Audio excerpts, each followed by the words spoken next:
Masa penjajahan bangsa Jepang membawa kesengsaraan yang lebih besar dibandingkan pada masa pendudukan pemerintah Hindia Belanda. Akan tetapi, penjajahan yang berlangsung 3,5 tahun tersebut juga membawa perubahan pada masyarakat Indonesia. Apa saja perubahan tersebut? Berikut pembahasannya. Penjajahan bangsa Jepang membawa banyak perubahan pada berbagai aspek kehidupan masyarakat Indonesia, yaitu pada aspek geografi, aspek ekonomi, aspek pendidikan, aspek politik, dan aspek budaya. Berikut penjelasan dari perubahan-perubahan tersebut. Pertama, perubahan aspek geografis. Bangsa Jepang mengeksploitasi kekayaan alam Indonesia dengan tujuan untuk membantu tentara Jepang dalam Perang Dunia Kedua menghadapi sekutu. Oleh karena itu, sebagian besar lahan perkebunan kopi, teh, dan tembakau di masa penjajahan Hindia Belanda digantikan dengan perkebunan tanaman jarak, yaitu tanaman penghasil bahan bakar minyak untuk menggerakkan mesin. Selain itu, jenis tanaman perkebunan juga digantikan dengan tanaman pangan, misalnya beras dan umbi-umbian, untuk keperluan perbekalan makanan tentara Jepang di medan perang. Berbagai kebijakan bangsa Jepang juga menimbulkan kesengsaraan yang besar bagi rakyat Indonesia, sehingga menyebabkan tingginya angka kematian rakyat Indonesia. Salah satu kebijakan tersebut antara lain pengiriman sekitar 300.000 rakyat Indonesia keluar Jawa dan keluar negeri, seperti ke Burma, Malaysia, Vietnam, dan Thailand. Selain untuk ikut berperang, rakyat Indonesia juga dijadikan pekerja paksa atau romusa. Sampai Perang Dunia Kedua berakhir, sebagian besar rakyat yang dikirim ke luar negeri tidak pernah kembali ke Indonesia dan tidak diketahui lagi nasibnya. Kedua, perubahan aspek ekonomi. Perekonomian pada masa penjajahan Jepang ditandai dengan mundurnya kegiatan perdagangan akibat dibekukannya kegiatan ekspor-impor hasil bumi Indonesia ke berbagai negara. Selain membuat ekonomi masyarakat Indonesia semakin sulit, penghentian impor juga menyebabkan masyarakat sulit untuk mendapatkan bahan pakaian. Akibatnya, masyarakat harus membuat pakaian sendiri dengan menggunakan kain goni yang biasanya digunakan untuk karung. Sementara itu, kebijakan pemerintah Jepang yang mengambil 80% hasil panen masyarakat Indonesia juga menimbulkan bencana kelaparan massal. Akibatnya, jumlah angka kematian menjadi semakin tinggi serta menimbulkan berbagai penyakit sosial lainnya, seperti tingginya angka kriminalitas, gelandangan, dan pengemis di berbagai wilayah Indonesia.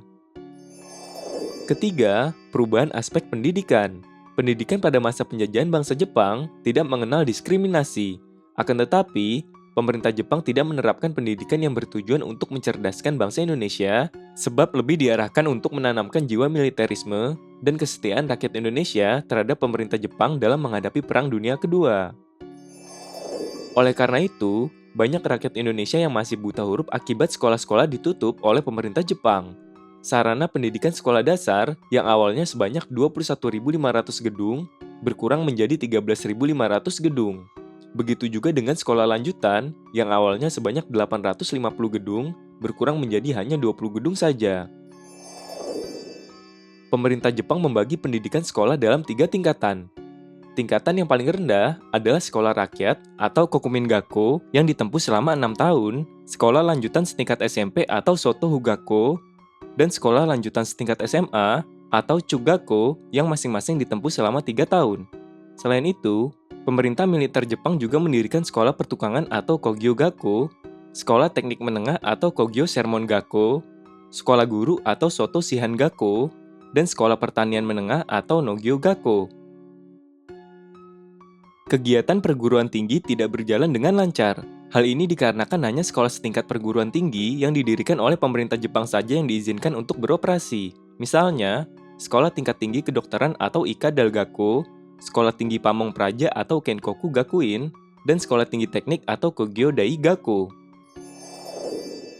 Pemerintah Jepang juga menetapkan bahasa Indonesia sebagai bahasa pengantar di sekolah, sedangkan bahasa utama yang digunakan di sekolah adalah bahasa Jepang.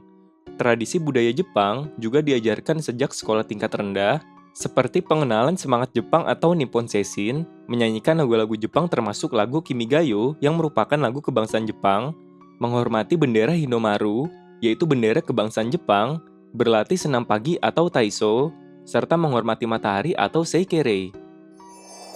Keempat, perubahan aspek politik. Organisasi yang diperbolehkan melakukan kegiatan pada masa penjajahan Jepang adalah organisasi yang dibentuk oleh pemerintah Jepang, seperti Putra, Gerakan 3A, dan organisasi-organisasi semi-militer untuk menarik simpati rakyat. Sementara itu, partai politik dan organisasi masyarakat dilarang melakukan kegiatan politik. Oleh karena itu, semua organisasi politik yang berdiri di masa penjajahan Hindia Belanda dibubarkan. Hanya ada satu organisasi yang tidak dibubarkan oleh pemerintah Jepang, yaitu Majelis Islam A'la Indonesia, karena memiliki pendirian anti budaya barat.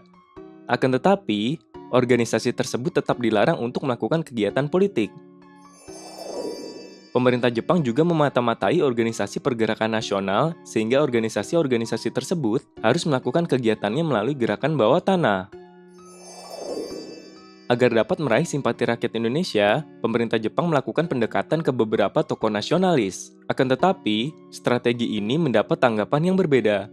Ada kelompok yang bersedia bekerja sama, seperti Insinyur Soekarno dan Dr. Andes Muhammad Hatta, namun ada juga yang tidak mau bekerja sama dan tetap melakukan gerakan bawah tanah seperti Sultan Syahrir.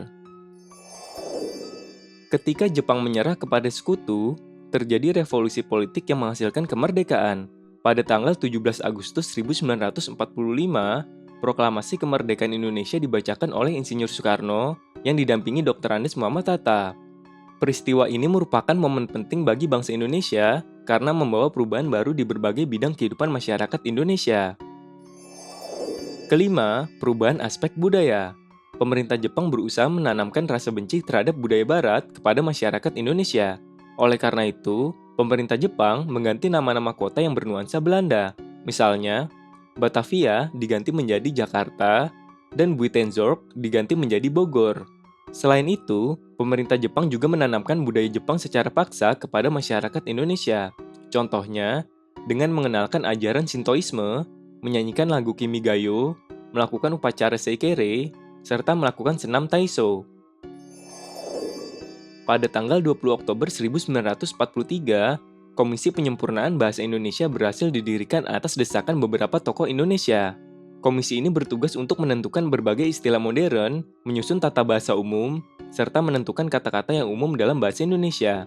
Oleh karena itu, perkembangan bahasa Indonesia mengalami kemajuan yang cukup pesat. Nah, itulah perubahan-perubahan yang terjadi pada masyarakat Indonesia di masa penjajahan Jepang.